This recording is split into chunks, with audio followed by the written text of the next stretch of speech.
So, on my signs, as you can see right here, I write something called business-minded leadership. And that's something I want to talk to you about today. It's not a word I found anywhere else. It's just something I pretty much thought up. It's not like I coined it or anything. I'm sure someone else has used it, but not anybody that I know of, at least.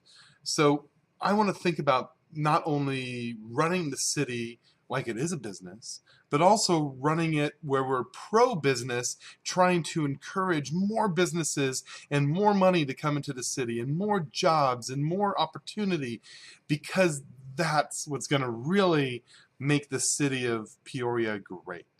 I I I really am excited about all this. I think there's so many things we can do. We can build, we don't need to be building at the old mundane suburban style that we've been doing. There's so many better ways out there, better ideas out there. We can build mixed use developments. That's something that most people don't really know much about. Well, so what is mixed use? Mixed use is where you take one building and you mix retail and commercial. Commercial is defined as like offices and maybe a place where you go and, like a place where you go and meet people, and you mix that with housing all in one building. And that can easily be done, on a multi-tiered level. It's the way that all these great cities over the whole world have been built. That's what makes a city where people can walk from one place to another. Right now, in the city of Peoria, there are some things that we've done right, and it looks nice in certain areas, but in a lot of areas, we could definitely do a lot better. You know, Everything is incredibly car dependent, and more people are either too young or too old to drive. They have legal issues that doesn't allow them to drive, and there's a larger and larger and larger percentage of people who are living in the city of Peoria that just simply can't drive. But yet we've built our city where if you can't drive, you're almost treated like a second-class citizen. You can't get anywhere, go anywhere, do anything, simply because of the way our business is structured. We build giant neighborhoods and then giant retail stores separated by hundreds and hundreds of feet of parking lots that make it very difficult and then you add on top of that, it's 110 degrees. And it makes it very difficult for someone to want to walk and do anything. So in a lot of cities, the solution is, when you have everything all spread apart so much, the solution is good transit. Well, we don't have that either. We have a couple buses that go on a couple routes that don't really serve the way that people need transportation here in this city. It goes from one commercial zone to another commercial zone. People don't need to be transported between commercial zones. They need to go from a residential area to a commercial area. But wouldn't it just be better if we just mixed it all up? I'm not talking about mixing industrial or hazardous or noisy stuff with residential, but I'm talking about mixing a nice coffee shop, a bookstore, a nice, maybe a computer store like the one I have. Taking a nice business and mixing it maybe on the ground floor along with maybe some offices on a second floor. You can have your insurance agent office, a doctor's office, a law firm, all that type of stuff on a second floor of a building. And then the third and fourth floor could be either apartments, condos, somewhere where we can have a community. Building this type of structure, 4-story type buildings, can totally revitalize an area like downtown. It can totally revitalize an area like the P83 area. In fact, when I thought of the P83 area, I thought going higher than even 4 stories just for that particular region, because there isn't any residential in the P83 area. It's all commercial. It's all retail technically, and then a sports stadium. There isn't really many offices, and there isn't any residential except for two apartment complexes over by where the Target is. And that could be much better. Even when they build the residential right next to all the retail, they still make it almost unwalkable by building walls and fences so there's only one way in and one way out. It's almost comical how they do it all. So, the goal is to create community. I find it hilariously funny that my opponent wrote this little flyer here, building community together. And she's done nothing to build community for the most part. I'd like to see what you think about that. Let me sit up a little bit more so you can see me better. So, I don't know. Anyway, I think building community is where you can make it places where people can mingle and meet and do business together. So what else do I mean by business-minded leadership? I want to make Peoria pro-business. I want to probably hire a few people who would be in a department that does nothing but make it really easy and really streamlined for small businesses to move into the city of Peoria. Right now you have to deal with permits and sign permits and red tape and business licenses and all this regulation, and there isn't really much of a way to help it. And if you don't do it all, they're going to send you a fine and a penalty. If you want to do it all, there's not even a instruction guide that the city of Peoria has created that tells you how to do it. But what I would think would be great would be to have a small business concierge, probably working out of one of the where do you get the permits, that office here in the city of Peoria, and make it where if you're a small business owner, you can go talk to this concierge, and they'll help you fill out the paperwork. They'll help you do all the steps to be in compliance with the city of Peoria, but also to make it easier for you. And another example of how they're making it difficult, like as I said before, I'm also a realtor. I don't currently list any properties. I refer all my listings out. I just do the internet marketing to generate leads at this point. I do help my friends and family though. So one of the things that I've found that's very interesting is they've made a lot of new requirements. Like, for example, they passed a sign ordinance recently, and honestly, it's not really well enforced, and most realtors are actually violating the rules now because they don't know any better. When you're a realtor, they're like, oh, if you have an open house, you need to put 5 signs at every entrance and do this and do that. And you end up putting like 25, 30 signs out around this whole neighborhood directing people into this open house, which is exactly what you need to do to sell that house. The city of Peoria made it where you can have 1 sign at each entrance and 1 sign at each place where someone might reasonably want to turn.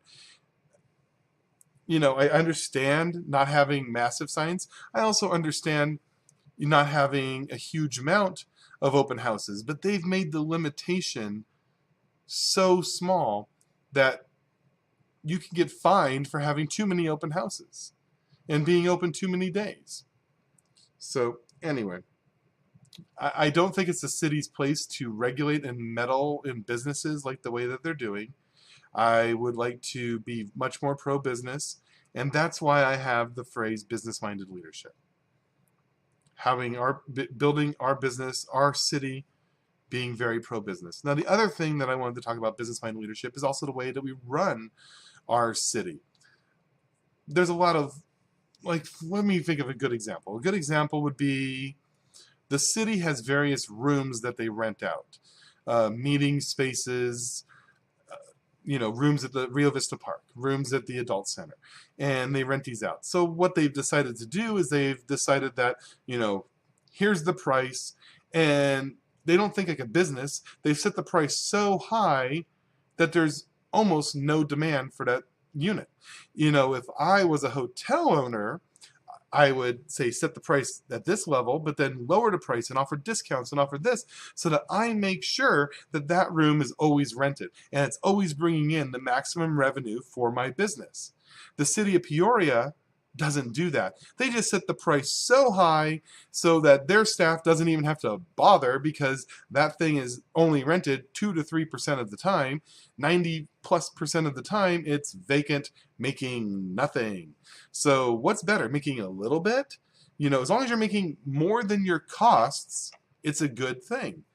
So is it better to make a little bit, or to ask for a very high price and get nothing? And it just shocks me that you go to these venues and I look at their calendar and there's weeks. There's like a whole week, not one event is scheduled. Or there might be a church meeting or something like that. And it's just not the way you run something. Putting one person maybe in charge of building rentals, and their goal is to maximize profit for the city. It's not to and the way you do that is exactly what I say. You have variable pricing based upon the demand for that particular time. Yes, a Friday night might be really popular, so let's do that. We can have an event in these buildings. There's event centers down the street that they charge really good money on Friday and Saturday night, but on a Thursday afternoon, they'll let you rent that place for almost nothing. Just a little bit above their cost, so at least it gets full, and people know that they exist and that the opportunity is available to do that. That's just one example. Another little basic example is over here where I live at 75th Avenue in Peoria.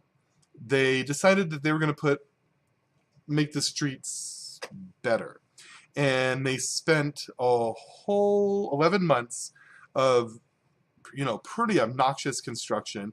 One lane in each direction, no turning left, no nothing. And at the end of 11 months, for any objective person looking at the intersection, it's worse than it was before. It's more, you can't turn left. There's a median blocking all those businesses on the Circle K corner. You can't turn left in or out of their buildings. They just lost half their customers, unless people want to make U-turns. And how safe are U-turns? U-turns are way more dangerous than U-turns. And then they made it where you want to turn left. Well, now there's a median there, so they can only fill in with so many cars. And then there's a red arrow, so you can only fill in so many cars. But if there's too many people going straight, and I've seen it already multiple times, almost half the time I go for the intersection, I either want to turn left, or there's somebody that obviously wants to turn left, but the cement is blocking them from getting into the left-hand lane because the number of people going straight is blocking them. And then that makes them skip their green arrow.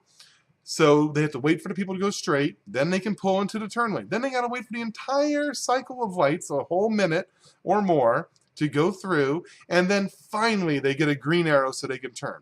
So it took what would have normally been in the previous interchange maybe a 10-15 second wait, and made it into a minute and a half, 2-minute wait. You do this, let's just do it at Cactus and 75th also. So you do it at 2 intersections in a row, you're adding more time to somebody's commute. That's less time they get to spend with their family. That's more time they're going to get frustrated driving and possibly, try to rush and make up time. Slowing down our city in such a way is just not good. And now if you want, on top of all that, now let's say you want to turn left into the Big Hang restaurant. Now that's a really good Chinese restaurant, really low price. I really like them. Just a little shout out for them. So, and from where I live, I can no longer, I come up Peoria from 77th Avenue, I can't turn left into their building anymore. And they even had another turn-in a little bit before, but the way the city built the sidewalk, that turn-in no longer connects to their parking lot anymore. They blocked that off too. So now the only way to get there is first you have to make it all the way up to the light, which you have to fight the traffic going straight. Then you got to make a U-turn and then come back, which now you're crossing all this other traffic. Anyway, if I was on the city council, that would not be the design I would allow. I would take one look at that design and go, oh my gosh, we can't build this. This is horrible. And then on top of that, to have it be in such heavy construction for 11 months, we went from having one left-hand turn lane that honestly worked fine. I never took more than a light to get through there. I never had problems with that turn lane. And we took that left-hand turn lane that actually was working great, and we made it 11 months of you can't turn left at all, which was majorly disturbing, then to finally open it up to, well, now you can only turn left when there's not enough traffic blocking because the cement's in the way, and you have to wait for a green arrow. Wow. That's backwards in every single sense of the word. It's just another thing that I'm going to be fighting for. There's so many places where I see, why is there a street light here at this intersection? There's nobody ever going and turning from the small street onto the major street.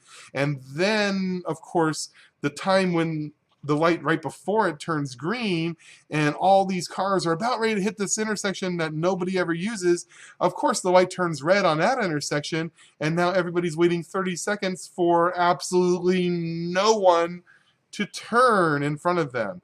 So we just wasted everybody's gas, everybody's time, and it's all over Peoria. These are just little things that I would work on. Why do we have requirements here in Peoria that these businesses have to build such massive parking lots? Other than Black Friday, have you ever seen the Walmart parking lot full? I haven't. I drive by that thing every single day. I live right next to Walmart. It's not even half full almost all the time. Why is it so big? Well, one day of the year we'll use that big parking lot. Well, for that one day of the year, they could find another solution. But the city of Peoria made the Walmart buy more land than they possibly need.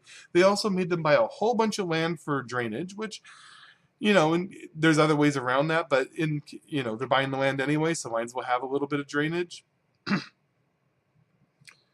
The old Walmart, where Walmart used to be over on 83rd and Avenue, which is now State Trailer, that parking lot is so huge, they really need to convert half or more of that parking lot into something else.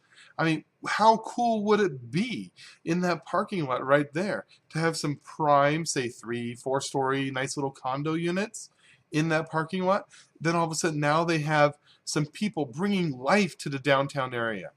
They're talking about revitalizing downtown. So let's think about that.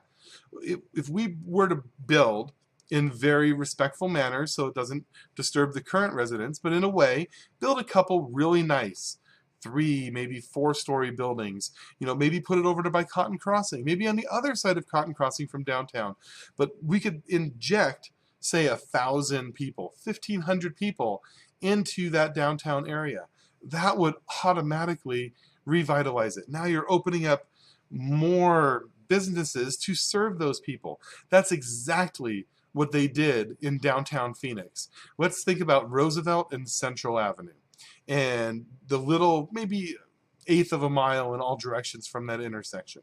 They've gone through and they've built hundreds of condo units and hundreds of apartment units, and businesses there are thriving. The art museums are doing awesome. The coffee shops are booming. The little restaurants are doing great. There's bookstores there. There's everything. And it's really made that little pocket a great place to live, and it's in such high demand that the developers can't even build the buildings fast enough.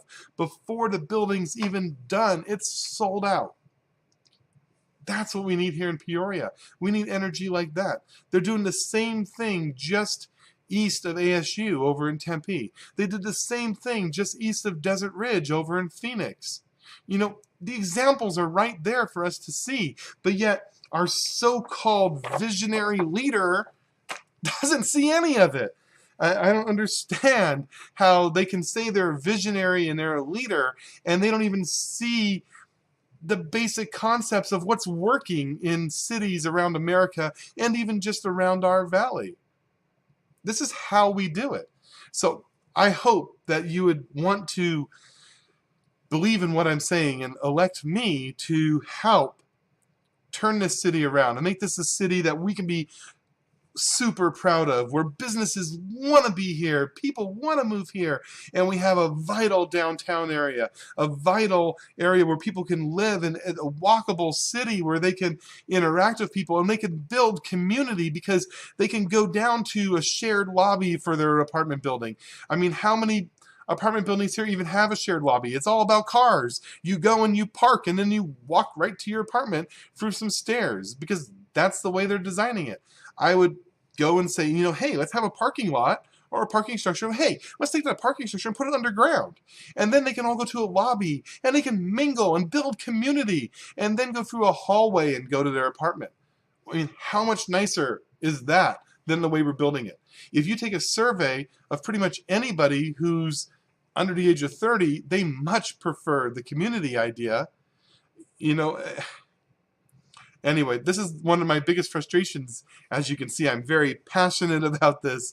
I want this. I think we could do so much better. And as I write in my literature, we only have one opportunity. Once somebody builds an apartment building, the way they built it is the way it's going to be for the next 2 generations. I don't want to go in there and meddle with a business and tell them, oh, you can't have your apartment building look like this. You need to tear it down and redo it, because it's already done. We need to step in and encourage them, and say, hey, if you do it this way, we'll help you out. We're going to go through and, speed the planning and speed the permits. We'll make it so much easier for you. Let's think about doing it a new revolutionary way, the modern way, not the way we did it 40 years ago. Let's do it the way that all the successful cities are doing it now. And the developers they're totally on board with this. That's the way they want to build it. But they want to do the safe thing because they're not sure that that type of new, better design is going to get approved by people here in the city of Peoria. And let me tell you, these type of designs and projects have to get approved for the city council. And my voice on that city council will be, yes, let's do this. Let's be in favor of this. Let's build it this way. And that's why I want you to send me there. I can't do it by myself. I need some help. I need you to get the word out. Share this video, share this post, share my Facebook page, my website. Let people know that I'm running and that I'm the conservative choice. So I'm the one that's going to come up with the great ideas, the creative ideas that this city needs moving forward.